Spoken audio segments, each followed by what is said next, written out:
Besok pagi itu akan ada pemeriksaan ahli dan juga saksi di Polda Metro Jaya.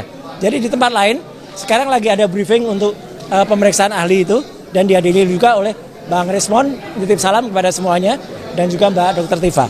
Dan saya sendiri ada di sini. Jadi intinya kita tadi memberikan semangat untuk 3 sahabat kita yang besok Kamis akan menjalani pemeriksaan di Polda Metro Jaya. Pemeriksaan yang pertama selaku TSK.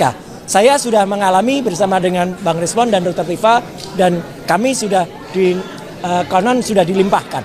Tapi intinya begini, kita ingin membuktikan kepada masyarakat dan kita insya Allah ya di depan Allah Subhanahu Wa Taala, di depan masyarakat Indonesia, kita ingin bersikap dengan tegas. Kita tidak ingin kemudian ada kasus-kasus yang bisa melemahkan kami semua. Upaya-upaya pemecah belahan seperti yang pernah dilakukan beberapa puluh tahun atau beberapa ratus tahun yang lalu terhadap Indonesia yang dilakukan Kompeni itu terjadi lagi. Kalau kita berada di Gedung Juang ini, kita lihat gedung ini tidak akan ada tanpa perjuangan para pahlawan kita. Tapi para pahlawan kita dulu itu bisa kalah.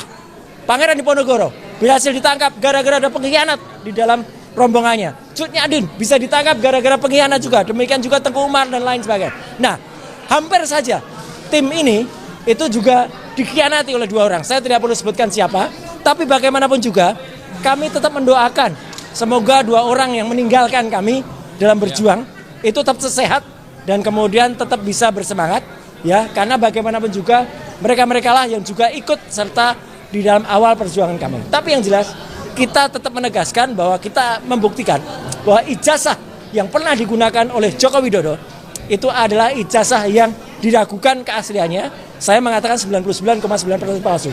Dan di tempat ini pula kami menyatakan terima kasih kepada para pejuang yang lain. Misalnya Dr. Bonatu Hasilalahi, teman-teman dari Bon Jovi yang juga ikut membongkar data-data sifatnya publik melalui KIP, Komisi Informasi Pusat. Dan kita juga berterima kasih kepada Dr. Taufik, kemudian juga teman-teman yang ada di Solo ya, yang sekarang lagi menggugat Citizen Lawsuit di Solo. Dan itu ada 2 hal kemarin menarik. Pernyataan dari Komjen Polisi Ugroseno yang mengatakan kalau foto di ijazah Jokowi itu tidak sama dengan Jokowi. Beliau kenal personal dengan Jokowi, jadi tidak mungkin fotonya seperti itu. Yang kedua dari pernyataan Pak Rujito. Pak Rujito adalah adik dari almarhum Pak Bambang, Insinyur Bambang. Pak Insinyur Bambang adalah mahasiswa kehutanan angkatan 79, kakak kelasnya Jokowi, tapi lahir wisudanya itu adalah sama dengan Jokowi pada tahun 1985. Ijazahnya ditunjukkan, boleh difoto, boleh dipegang oleh masyarakat, dan bahkan selain ada watermark, selain ada emboss, ada juga hologramnya.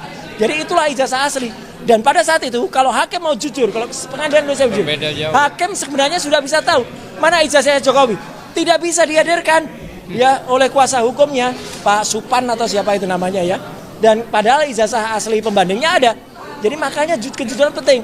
Mana katanya Joko Widodo yang akan datang di sidang? Saya akan tunjukkan di pengadilan. Mana? Beberapa kali sidang Citizen Lawsuit nggak pernah datang. Dia hanya mengatakan saya akan hadir nanti. Sidang kami itu sebenarnya intinya adalah bukan sidang ijazah. Sidang kami nanti adalah pencemaran dan kemudian fitnah. Tapi untuk sampai ke sana, coba dengarkan statement dari Profesor Komarudin Hidayat. Dengarkan statement dari Profesor Jimli Asidiki. Dengarkan komentar dari Profesor Mahfud. Tidak bisa disidangkan kalau ijazahnya belum dibuktikan keasliannya dulu. Jadi ijazahnya itu harus dibuktikan dulu. Dan ijazah yang membuktikan keaslian itu yang ada di Citizen Lawsuit, yang ada di yang ada di Perdata atau ada tempat lain.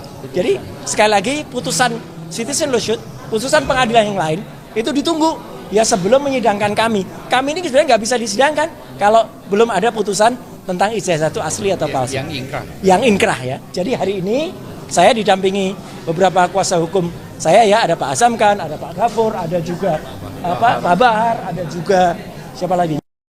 Ya, Seri juga tadi di bawah koordinator Pak Petrus Alistunus, di bawah koordinator Pak Ahmad Kosinudin.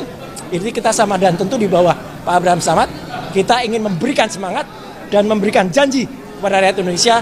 Jangan khawatir, kita tidak akan goyah, kami tidak akan goyang lagi, kami tidak akan tiba-tiba hilang, tiba-tiba tampak nyetir mobil mewah. Ya, itu enggak ya. Kita tetap amanah kita tetap kusuk ya. Warnanya nggak usah nanti ketahuan siapa ya. Saya hanya bilang mobil mewah kok. Ditambahkan dikit. Nah, jadi kami tentu saja tetap berjuang dan kami tetap akan terus bersamai dan kami tetap berjanji kami tidak terima uang haram. Wah, kami nggak terima uang haram.